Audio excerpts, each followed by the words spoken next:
I get eager scrolling through endless TV options, trying to picture how a new screen will actually look in your living room, and you're not sure whether spending a chunk of cash on a 42-inch OLED is worth the risk.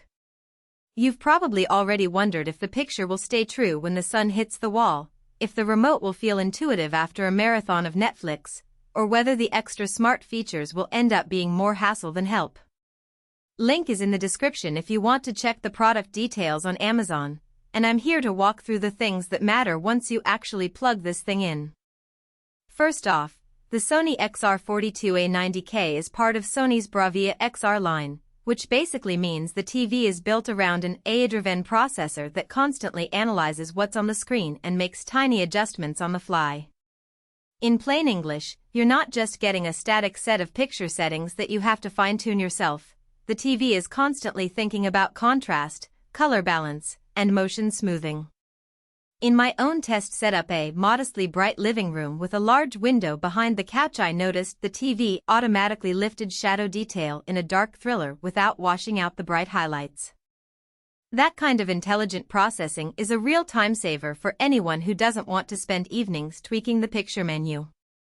Now, the wide spectrum of colors claim isn't just marketing fluff.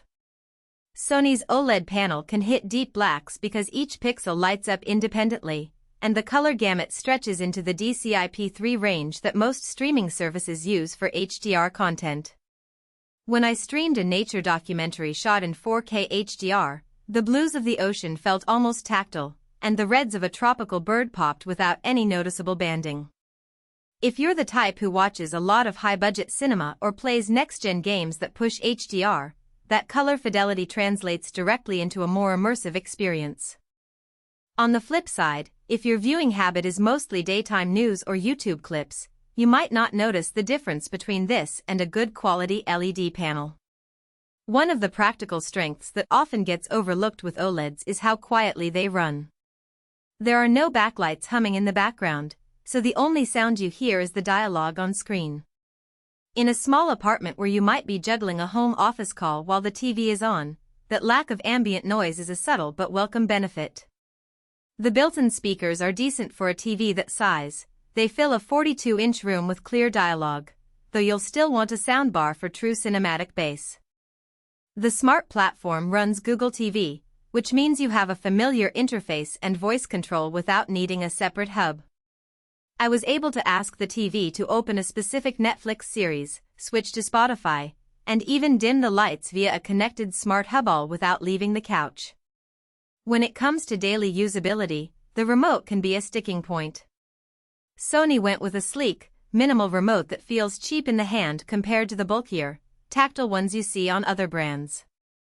The lack of a dedicated power button, you have to hold the side button, annoyed me for the first few days, but the voice button and dedicated Netflix shortcut quickly made up for it once I got the hang of the layout. If you're the kind of person who prefers a remote with a tactile click and a clear power switch, you might find the Sony remote a bit finicky and end up buying an aftermarket remote anyway.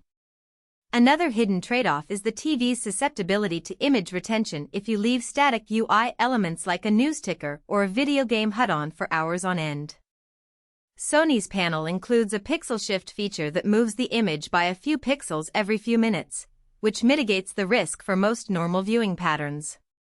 However, if you're a competitive gamer who runs long sessions with static HUDs, you might want to give the TV a break every now and then or enable the screensaver mode manually. It's not a deal breaker, but it's worth noting if you plan to use the TV as a primary monitor.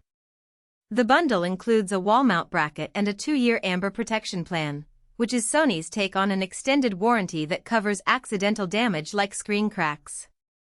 That's a nice safety net for families with kids or pets, and it effectively adds value beyond the sticker price. The wall mount is sturdy and fits standard Visa patterns, so you can get the TV flush against the wall without worrying about wobble. If you prefer a freestanding TV on a stand, the included legs are a bit narrow, and you might want to purchase a third-party base for extra stability. Who should buy this TV? If you're a cinephile who wants deep blacks, vibrant colors, and a screen that adapts intelligently to whatever you're watching, the XR42A90K hits the sweet spot.